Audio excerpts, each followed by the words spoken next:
Hello and welcome to this lesson for Advanced Higher Biology, which is going to be looking at the parasitic niche. So what you'd expected to understand is how ecological niches can apply to parasites.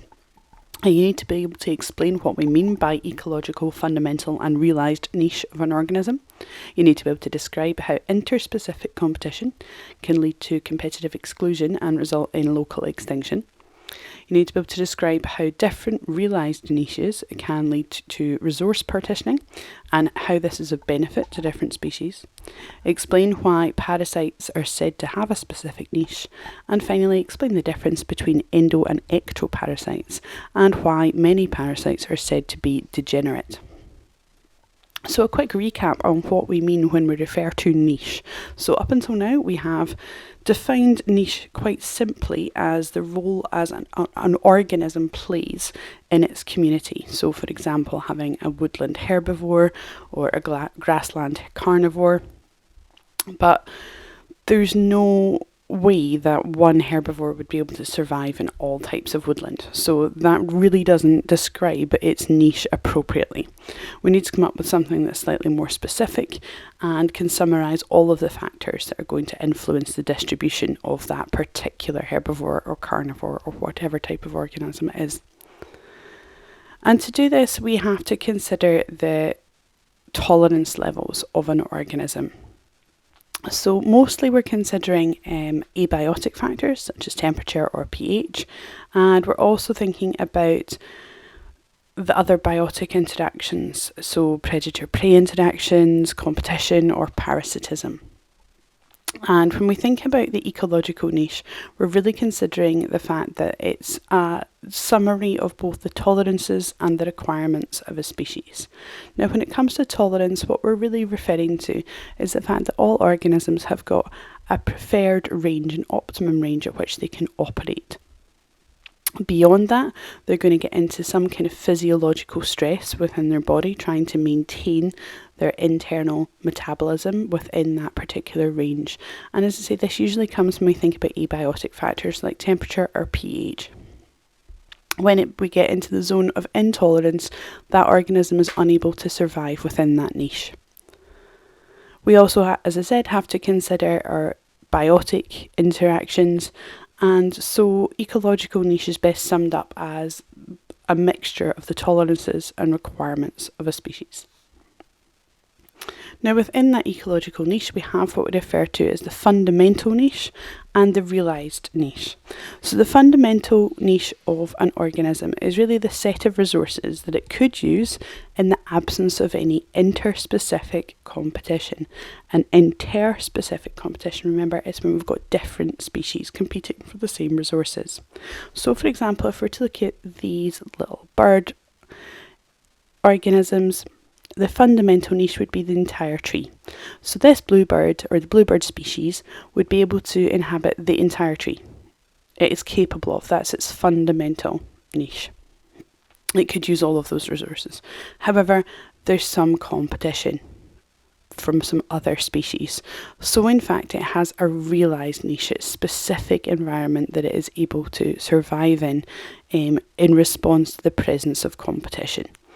So we have a fundamental niche is sort of the ideal, the perfect resource that the organism would be able to use if it didn't have any other species competing for it. The realised niche is what it's going to have in reality when we've got other species competing for the same sets of resources. Now, when it comes to interspecific competition, the realised niche of two species might actually be very, very similar. In which case, one species will lose out in this competition, and that population will decline, leading to local extinction. So this is the competitive exclusion principle. And here, our crocodile has precluded the survival of any other competing species. It has excluded the rest.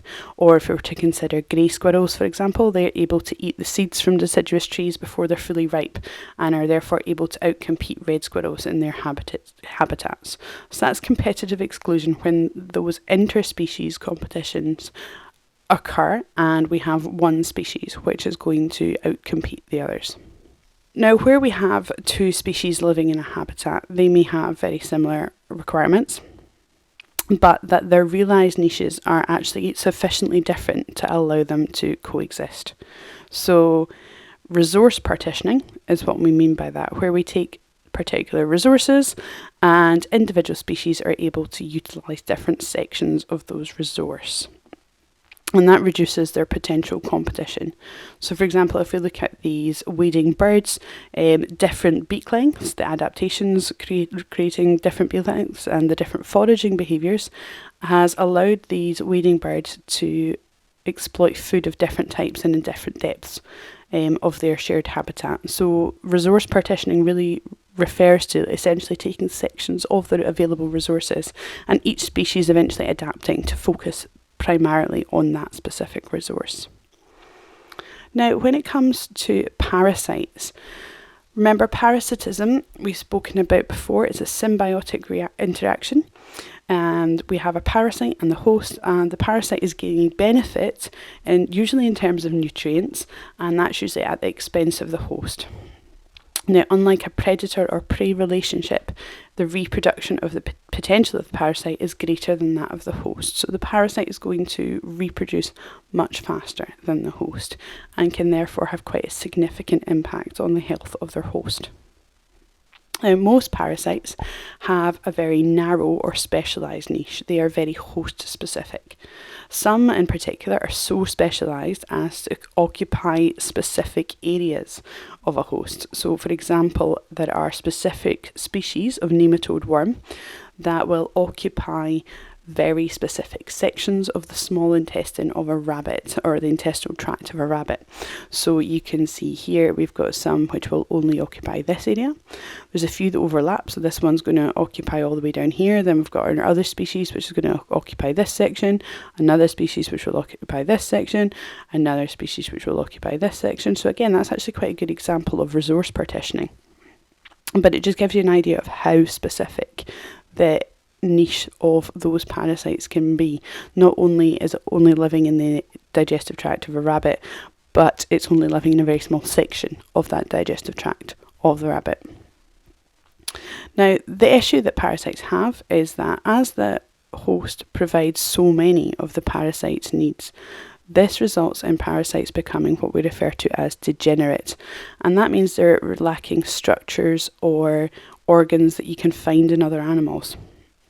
So for example, tapeworms, as seen here, they lack any kind of digestive system. The host has already digested their food, so a tapeworm tends to live in the intestines, and as a result, their host will have digested any foods and they don't require any kind of digestive system at all. On the other hand, we have flatworm parasites, again, usually live inside their host, and so they lack organs for any movement, and they don't require any organs for sensing light. Inside their host, it's pretty dark, so they're not going to require any organs for detecting availability of light. When it comes to type of parasite, we have both endo and ectoparasites, and quite simply an ectoparasite will live on the surface of its host. So for example, the ticks that you can see here on the back of this red deer, whereas an endoparasite is one which lives within the tissues of its host, as seen in this dead tapeworm out here. So that's the essential differences between them. Obviously, they can have larger or smaller impacts on their host depending on how many of them there are and exactly the resource it is that they're extracting from their host. Both can be quite as significant as each other. So from that, you should be able to explain that the ecological niche of an organism attempts to summarise all the factors that influence the distribution of that species, and it's best defined as a summary of the tolerances and requirements of a species. That the fundamental niche of a species is the set of resources that it can use in the absence of any interspecific competition, while the realised niche is a set of resources that it actually uses in response to competition from other species. That different realised niches can lead to resource partitioning and allow different species to benefit from continued access to resources. That without that resource partitioning, you can have competitive exclusion where one particular species is going to be able to outcompete the others, and that may result in the local extinction of some species. That parasites are said to have a specific niche because they are very host specific. Endoparasites are ones which live inside the tissues of their host, while ectoparasites live on the surface of their host, and that some parasites are said to be degenerate because they are lacking in structures and organs found in other animals. As ever, please feel free to ask any questions at all when we go over this.